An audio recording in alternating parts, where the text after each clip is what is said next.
palavra de Deus que vamos ler nessa noite está em Gênesis, no capítulo 39. Gênesis 39 é o texto sagrado que vamos ler. E eu gostaria de ler todo esse texto para nossa edificação. Gênesis 39, a palavra de Deus diz assim: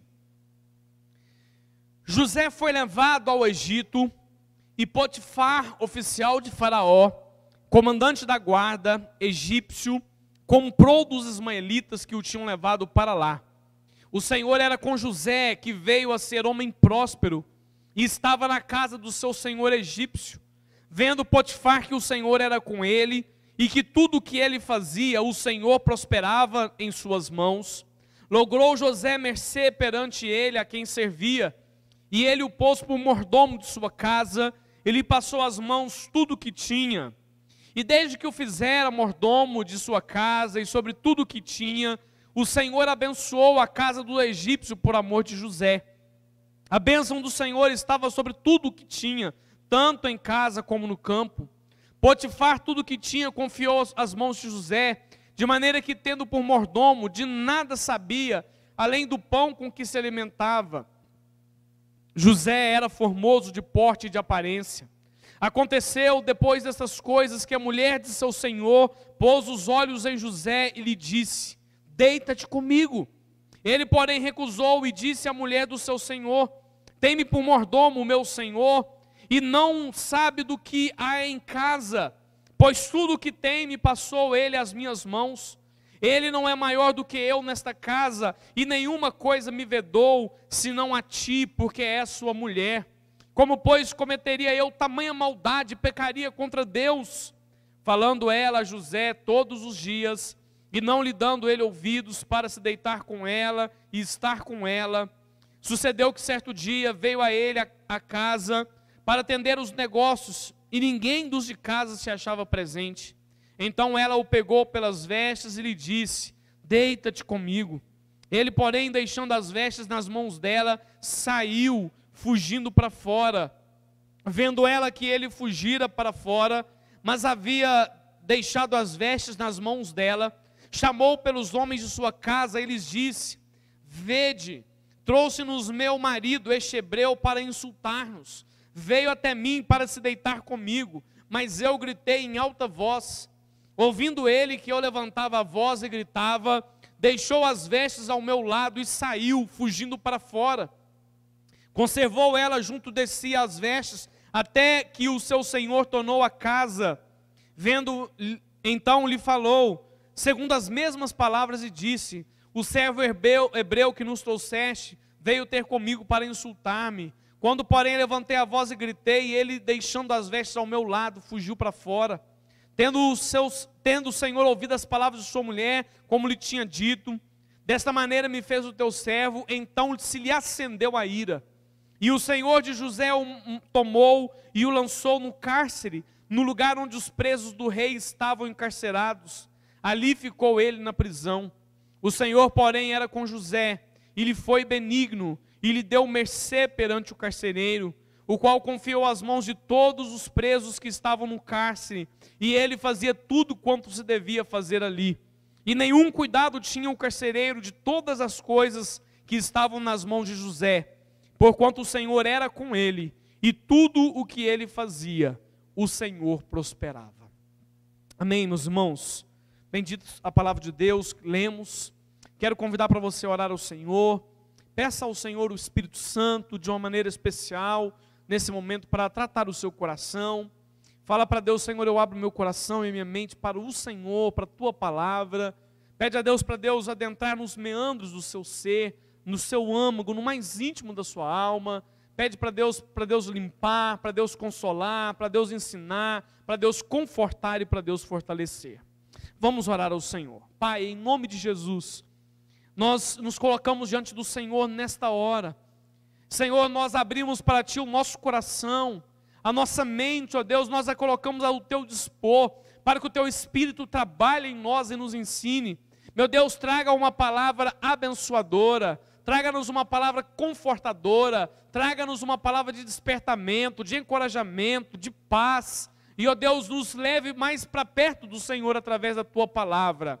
Nós nos abrimos para Ti e clamamos ao Senhor as Tuas mais ricas e preciosas bênçãos. É que nós te oramos em nome de Jesus. Amém. Amém, irmãos? Bom, a palavra que eu quero trazer para nós nessa noite, uma palavra nesse contexto que nós estamos vivendo de distanciamento social, né? A gente está vivendo um momento em que muitas das coisas da nossa vida social, espiritual, foram proibidas, né? Aquele aniversário da criança, aquela viagem, aquela comemoração, aquele restaurante com a esposa, aquele passeio na praia, essas coisas a gente está tendo que deixar de lado, tivemos que colocar em stand-by, para que na hora certa nós possamos, né, passar por tudo isso, tentar voltar na nossa vida aquilo que socialmente era antes.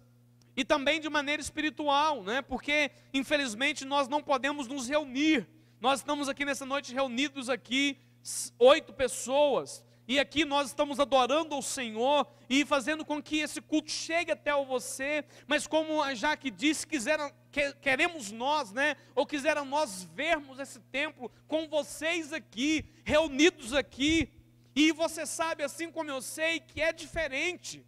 Por mais que a gente tenha esse recurso maravilhoso que é a internet, que são as câmeras, que são as plataformas de transmissão, seja esses canais do YouTube, do Facebook, do Instagram e outras maneiras mais, mas isso é igual chupar bala com papel.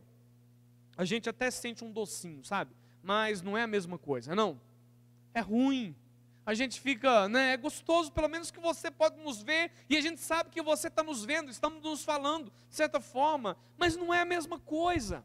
E aí então as pessoas às vezes falam comigo, poxa vida, pastor, como que vai ser? Será como que a igreja vai passar depois disso? Será como que vai ser a igreja depois disso? Eu acho que muita gente vai deixar a igreja, eu acho que muita gente vai parar de servir a Deus por causa dessas coisas. E olha, meus irmãos, eu lhes confesso uma coisa, minha preocupação não é essa. Não tenho essa preocupação, porque aqueles que nasceram de novo, aqueles que estão em Cristo, eles jamais retrocedem. Ainda que a sua fé possa esfriar, ainda que possa passar por um período de apatia, mas tão rápido quanto o Espírito Santo tocar novamente no coração, essas pessoas virão novamente para o Senhor.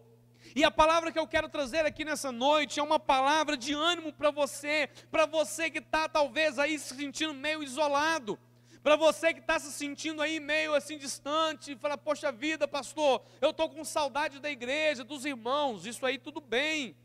Mas eu acho que ninguém que nasceu de novo, que crê no Senhor Jesus, falou assim, olha, depois que isso tudo acabar, eu vou continuar em casa, eu não vou servir a Deus, eu vou ficar na minha, por causa que eu fiquei tanto tempo isolado. Eu creio em nome de Jesus que esse isolamento vai trazer para nós um desejo ainda maior de comunhão, com Deus primeiramente. De dizer, Deus, eu quero estar perto do Senhor, eu quero ser um crente fiel, e também um desejo de comunhão com os irmãos. A verdade é que a gente sente muita falta, porque nós não nascemos para viver isolados. Nós não nascemos para andar sozinhos, né? Aquela história de lobo isolado não se aplica aos crentes, porque nós não somos lobos, nós somos ovelhas. E as ovelhas, elas vivem em rebanho.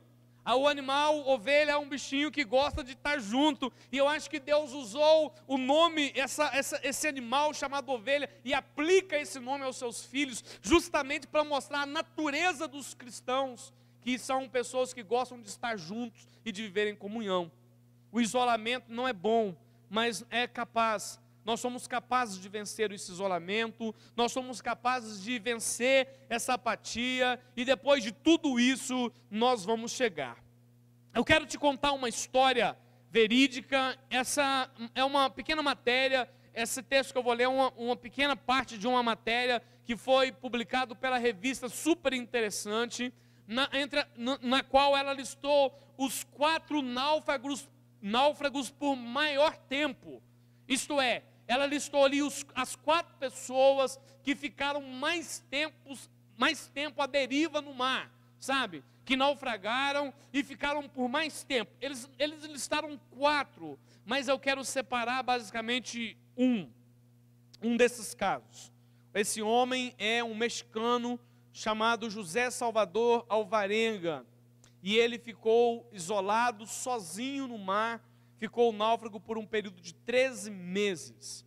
Esse mexicano, então, José Salvador Alvarenga, começou a sua jornada em dezembro de 2012, lá no México, quando ele saiu para pescar tubarões com outro pescador, chamado Ezequiel Cordoba. No mar, eles foram surpreendidos por uma grande tempestade que fez o motor do barco deles parar e os deixou à deriva. Cordoba, então, que era o companheiro desse José Salvador, só sobreviveu por 4 semanas, porque então, segundo esse sobrevivente, o José Alvarenga, ele não conseguia beber o sangue de tartaruga e se alimentar de peixe cru para sobreviver. E esse então Alvarenga foi encontrado em novembro de 2013. Então eles ficaram todo esse tempo em um atol das Ilhas Marshall, na Micronésia, cerca de 11.112 quilômetros de onde ele havia partido. Então esse homem ficou de dezembro de 2012 a novembro de 2013 sozinho no mar, perdidão. Ficou 4 semanas na companhia desse homem, seu colega, que depois morreu. E inclusive esse cara é acusado de ter comido o corpo do seu colega que morreu. Não se sabe exatamente, ele nega isso, mas o fato é que ele ficou todo esse período de tempo sozinho. E a história, a matéria então diz que ele tem problemas, né? Ele vive ainda com alguns problemas de saúde relacionados a esse longo tempo como náufrago, e ele não vive bem, mas sobreviveu, não é não? Sozinho no mar. E louvado seja Deus, nós não estamos sozinhos no mar. Nós temos aqueles irmãos amados, liga para a gente, manda mensagem para a gente, conversa com a gente, né? Temos a presença do Santo Espírito de Deus conosco, temos a palavra de Deus que nós lemos, e esse é um tempo que nós somos chamados, irmãos, para reforçar a nossa fé. Esse é um tempo que nós somos chamados para reforçar a nossa estrutura, para nós separarmos tempo para estudar a Bíblia, para nós separarmos tempo para orar, para estarmos em comunhão com Deus, já que nós não podemos estar juntos aqui em culto ao Senhor, nós não podemos estar nas reuniões da igreja, mas nós então precisamos não nos desanimar, pelo contrário, né, reforçar a nossa estrutura emocional, a nossa estrutura familiar, a nossa estrutura espiritual, para que a gente possa vencer. O texto bíblico que nós lemos nos conta a história de um homem de Deus chamado José. E o título dessa mensagem que eu quero deixar aqui para nós nessa noite é José, um homem que enfrentou isolamentos. Eu quero contar rapidamente para vocês essa história de José e mostrar para vocês como que José foi isolado. Bom, a história de José começa lá no capítulo 37 de Gênesis. A palavra de Deus nos conta a história de Jacó, que Jacó teve 12 filhos e uma filha. José era um jovem de 17 anos, ele cuidava das ovelhas do seu pai junto com seus irmãos, mas José, ele era um cara que era muito amado pelo seu pai.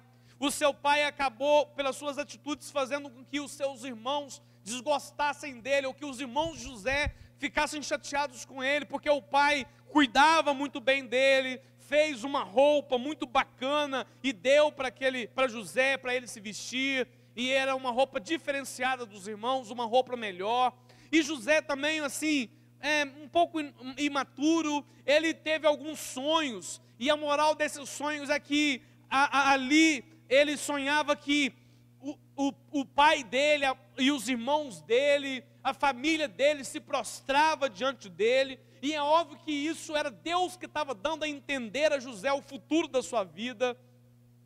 E daí então aqueles irmãos foram tomando ódio de José, e eles tramaram contra José, e até quiseram matar José, pegaram José, jogaram numa cisterna, mas o irmão de José, que era Judá, o irmão mais velho, ele não queria deixar matar José, e aí então, a verdade é que Rúben, né, que era o irmão mais velho, aqueles seus irmãos o tinham pegado e tinham colocado ele numa cisterna, então eles o pegaram e veio passando os mercadores de escravos, e eles venderam então José como escravo. Pensa só, os irmãos de José venderam ele como escravo, e ele foi levado para o Egito. Alguns isolamentos então que José enfrentou. 17 anos, quando ele foi vendido como escravo. O primeiro isolamento que José enfrentou foi o isolamento familiar. José era de uma família grande. Ele tinha 12 irmãos, né, contando com a sua irmã Tamar. Eles viviam juntos, era uma família. Não sabemos exatamente como era o contexto familiar, mas eles viviam ali, mal ou bem, eles estavam juntos. Eles se apoiavam, eles brincavam, eles brigavam, eles comiam juntos, eles se protegiam. Mas José, ele tinha 17 anos de idade, ele foi vendido para ser escravo e ele foi levado para um país distante do seu. A família toda achava que ele tinha morrido, exceto, aliás, os irmãos que tramaram contra ele, mas o pai dele, né, a mãe dele já não era mais viva, mas o pai dele chorou por José. E eu imagino também quanto tempo José chorou, quanto tempo José sentiu saudade da sua família. Eu imagino que ao mesmo tempo ele sentisse ódio dos seus irmãos, porque os seus irmãos tramaram contra ele e o venderam para ser escravo. Mas José, ele passou por um grande isolamento familiar. Em Gênesis 37, 28, a gente lê então: passados os mercadores midianitas, os irmãos de José o alçaram e o tiraram da cisterna e o venderam por 20 siclos de prata aos ismaelitas, e estes levaram José ao Egito. Gente, a gente sabe o quanto que é ruim ficar longe da família.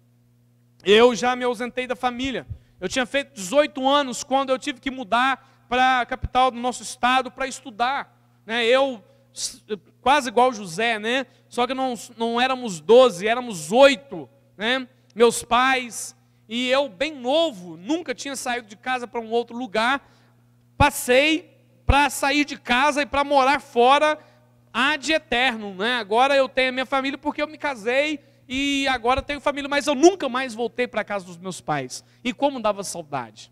Naquela época, lá no ano 2003, não havia celular, não havia telefone na casa dos meus pais, não havia sinal. Aquela época, vocês lembram, em 2003, celular era muito raro, era só as pessoas de maior posse, e ainda eram aqueles celulares assim analógicos, grandes, sabe? E a gente não conseguia falar. Meus pais moravam na zona rural e era aquela peleja. Como que eu sentia falta da minha família? Eu escrevia carta para eles de vez em quando, quase que quinzenalmente ou semanalmente eu escrevia carta para eles. E como que era bom quando eu recebia uma carta, quando eu recebia uma notícia, quando alguém me ligava. Mas eu tinha aquela sensação de que eu estava sozinho. Embora eu tivesse 2 irmãos que morassem também na capital, na Grande Belo Horizonte, eu me sentia sozinho, porque eu morava sozinho, estudava, trabalhava, aquela correria. Como que fazia falta aqueles almoços de domingo, aquela companhia.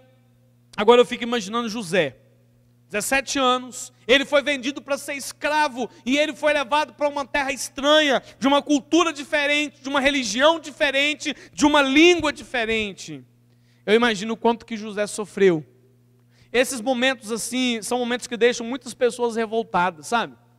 É momento também que muita gente bota as asas para fora, no ditado popular, né? Aquela pessoa que diz: olha, eu estou longe dos meus pais, estou longe da minha família, agora eu posso fazer o que eu quiser da minha vida, eu posso dar conta de qualquer coisa, eu posso fazer o que eu quiser.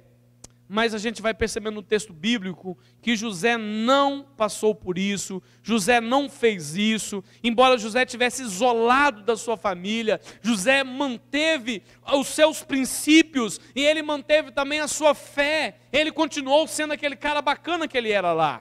José, além de ter enfrentado esse isolamento familiar, ele também enfrentou um isolamento espiritual. Ele enfrentou um isolamento religioso. Vocês vão lembrar o seguinte, que José, ele era neto de Abraão. Deus havia aparecido para Abraão, talvez aí uns 80 anos antes de José nascer. As nações não conheciam Deus, eram nações idólatras. Deus chamou então Abraão do meio daquela nação idólatra, e ele promete para Abraão que se Abraão seguisse a ele, aliás, ele não condicionou ele, falou: Abraão, eu vou te abençoar, eu vou fazer de você uma grande nação, anda na minha presença, ser perfeito. E Deus começou a revelar ali a Abraão, tanto que Abraão é chamado pai da fé, e Abraão é considerado o pai do cristianismo, o pai do judaísmo, o pai, né, do islamismo também. Ele é chamado, ele é o primeiro, aquele homem que começa a desenvolver numa relação com Deus. E aí então, Abraão, né, passou essa fé a seu filho Isaque. Isaque teve 2 filhos, Jacó e Esaú. E Isaque também passou essa fé a Jacó. E Jacó então passou essa fé aos seus filhos. Era a circuncisão, era como se fosse o batismo daquela época. Não havia aquela cerimônia, mas lá na casa deles mesmo, quando José tinha 8 dias de idade, o seu pai o circuncidou.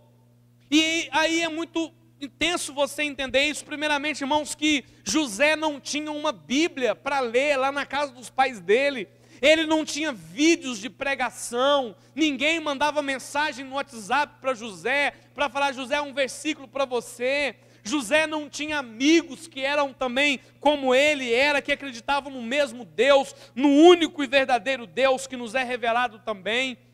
E José então é tirado da sua família, e ele é tirado também ali daquele contexto da sua religião, da sua fé, das suas atividades espirituais, e ele é levado agora para o Egito. E aqui, meus irmãos, eu estava estudando sobre esse assunto. Um egiptólogo chamado James Allen estima que mais de 1.400 divindades são mencionadas em textos egípcios. Enquanto Christian Leitz diz que existem milhares e milhares de divindades no Egito, ou seja, existiam na época de José. José, ele entrou numa nação, e aquela era uma nação extremamente idólatra.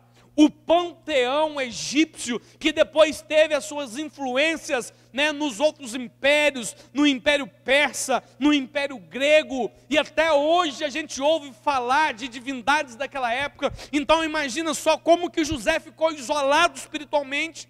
Ele é tirado da sua família, ele é tirado do seu meio de fé, e ele é levado para uma nação extremamente idólatra. Ele é colocado ali, no meio de tantos deuses que eram cultuados no Egito.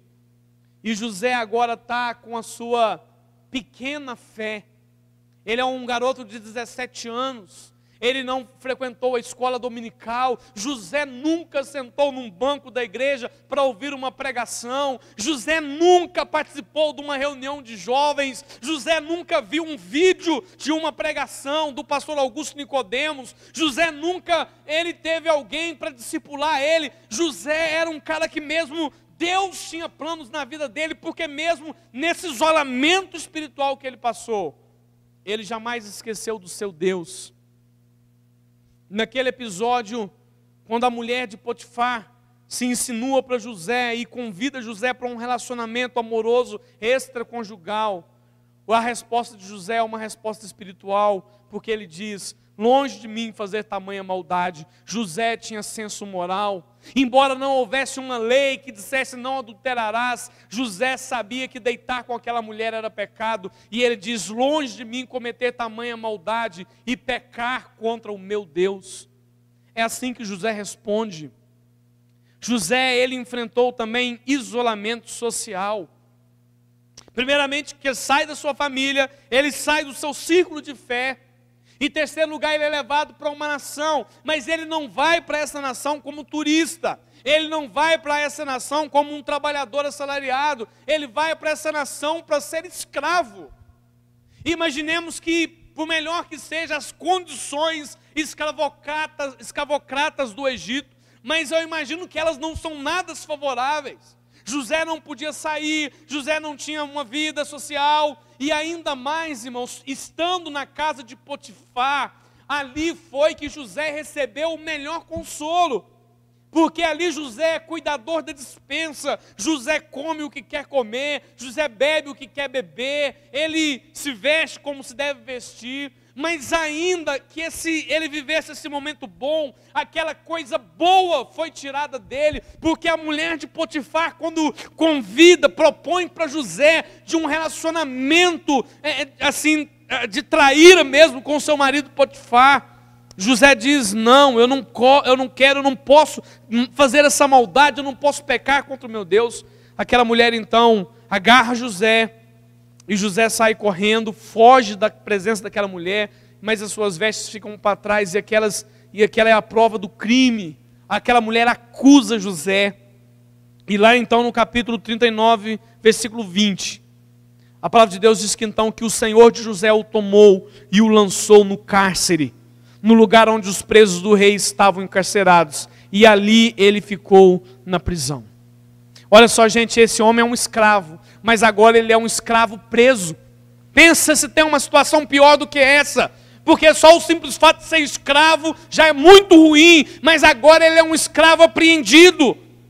Aquela pequena liberdade que ele tinha de morar na casa do seu senhor, de comer a comida do seu senhor, ele fica ali naquela situação ruim, ele fica ali naquela situação difícil, completamente, ele está isolado da sua família, ele está isolado do seu contexto espiritual, ele está isolado agora de uma vivência social, ele é tirado do meio da sociedade e ele é lançado no cárcere. E por melhor que seja esse cárcere, nenhum cárcere é bom. A gente fica em casa esses dias, e às vezes tem que ficar um pouco mais em casa, e eu vejo tanta gente reclamando, tá ruim, a gente não quer ficar em casa, a gente quer sair, a gente está igual aqueles cachorros presos em apartamento, já viu? Na hora que abre a porta, a gente sai correndo, ainda que a gente vá para o meio do mato, porque ficar preso em nenhuma condição é boa, ainda que nós não estejamos presos, não é mesmo? Então José enfrentou um isolamento familiar, um isolamento espiritual, um isolamento social. Mas, meus irmãos, ainda que José tivesse enfrentado todo esse isolamento, José tinha a companhia do Senhor, seu Deus. E isso era maravilhoso. A palavra de Deus nos diz no capítulo 39, 23, as seguintes palavras: e nenhum cuidado tinha o carcereiro de todas as coisas que estavam nas mãos de José, porquanto o Senhor era com ele, e tudo o que ele fazia, o Senhor prosperava. José estava isolado da sua família, ele estava isolado da sua vivência espiritual, ele estava isolado socialmente, mas o Senhor era com José. O Senhor estava com José, a Bíblia diz aqui que o Senhor era com ele, tudo que ele fazia o Senhor prosperava. O que o texto bíblico está dizendo era que o Deus Todo-Poderoso estava acompanhando a vida de José. Aquela vida de José que parecia uma tragédia, daquelas que passam nos jornais das 6 horas, que vem aqueles apresentadores dramáticos para narrar aquela história dramática. A verdade é que Deus estava conduzindo a vida de José, ainda que permitindo que ele passasse e enfrentasse todo o isolamento que ele enfrentou. O Senhor estava com José. José também amava a Deus, e Deus amava José, e estava cuidando dele. Foi por isso que José não pirou, foi por isso que José não desistiu, foi por isso que José não fez besteira. Pelo contrário, José se firmou cada vez mais, e ele aproveitou cada oportunidade que Deus dava a ele, para crescer, e para se desenvolver, e para tornar o homem que Deus tinha planejado que ele se tornasse, para fazer as coisas que Deus tinha planejado que ele fizesse. Meus irmãos, a minha palavra para vocês nessa noite é uma palavra de ânimo. Meus irmãos, o Senhor está conosco, e o Senhor está nos chamando, está nos desafiando, para que ainda que nós estejamos vivendo um tempo de isolamento, longe dos templos, longe das reuniões, nós vivamos uma vida digna diante de Deus, tal como esse homem de Deus chamado José viveu. Precisamos nos consagrar ao Senhor, precisamos nos firmar no Senhor, ainda que nós estejamos isolados. As irmãs sentem falta das reuniões, o pessoal do coral, de ensaiar no coral, a mocidade do de noite, os adolescentes das reuniões. Eu sinto saudade de vocês, espero que vocês também sintam de mim, e a gente vai sentindo saudade. Mas, meus irmãos, não há desculpa para nós retrocedermos na nossa fé. Não há desculpa, meus irmãos, para nós pecarmos contra Deus. Não há desculpa para nós ficarmos parados. Deus está nos chamando porque Ele está conosco. Ele prometeu. Eu quero separar para você aqui esses textos bíblicos, primeiramente de Mateus 28, 20. Jesus declarou: eis que estou convosco todos os dias, até a consumação dos séculos. Ele está conosco, meus irmãos. Jesus está conosco. E Ele não está conosco apenas no templo, porque o nosso Deus não é um Deus de templo, Ele é um Deus de corações. Ele declara: eu habito a eternidade, mas eu habito também com o coração contrito. O Senhor habita em nós através do seu Espírito que Ele nos deu. Ele está conosco. Jesus disse: eu estou convosco todos os dias, até o dia final, até o final de tudo. Essa é a aliança de Jesus conosco. Aqueles que pertencem a Ele têm o seu abraço, têm o seu carinho, têm a sua proteção, têm o seu cuidado, têm também a sua disciplina, é óbvio, mas Ele está cuidando de nós e Ele está conduzindo as nossas vidas. Em Romanos, no capítulo 8, o apóstolo Paulo, movido pelo Espírito, nos traz uma palavra poética. Ele diz que diremos, pois, à vista dessas coisas, se Deus é por nós, quem será contra nós? Aquele que nem poupou o seu próprio filho, antes por todos nós o entregou, como não nos dará com ele todas as coisas? Quem intentará acusação contra os escolhidos de Deus? É Deus quem os justifica. Quem os condenará? Cristo Jesus é quem morreu, ou antes quem ressurgiu dentre os mortos, o qual está à direita de Deus e também intercede por nós. Quem nos separará do amor de Cristo? Será tribulação, ou angústia, ou perseguição, ou fome, ou nudez, ou perigo, ou espada, como está escrito: por amor de ti somos entregues à morte o dia todo, somos considerados como ovelhas para o matadouro, mas em todas as coisas nós somos mais que vencedores, por aquele que nos amou. E porque eu estou bem certo de que nem a morte, nem a vida, nem os anjos, nem os principados, nem as coisas do presente, nem as futuras, nem potestades, nem altura, nem profundidade, nem qualquer outra criatura poderá nos separar do amor de Deus que está em Cristo Jesus, o nosso Senhor. Quem nos separará, meus irmãos? Ninguém nos separará de Deus. E ainda em João 10, 27 a 29, Jesus diz: as minhas ovelhas ouvem a minha voz, eu as conheço e elas me seguem, e eu lhes dou a vida eterna, jamais perecerão, ninguém as arrebatará da minha mão. O meu Pai que me as deu, e Ele é maior do que todos, e ninguém pode arrebatá-las da mão do meu Pai. Meus irmãos, Jesus está conosco, o Espírito Santo é quem nos sustenta, é Ele quem nos encoraja. E a minha palavra para você é: fique firme.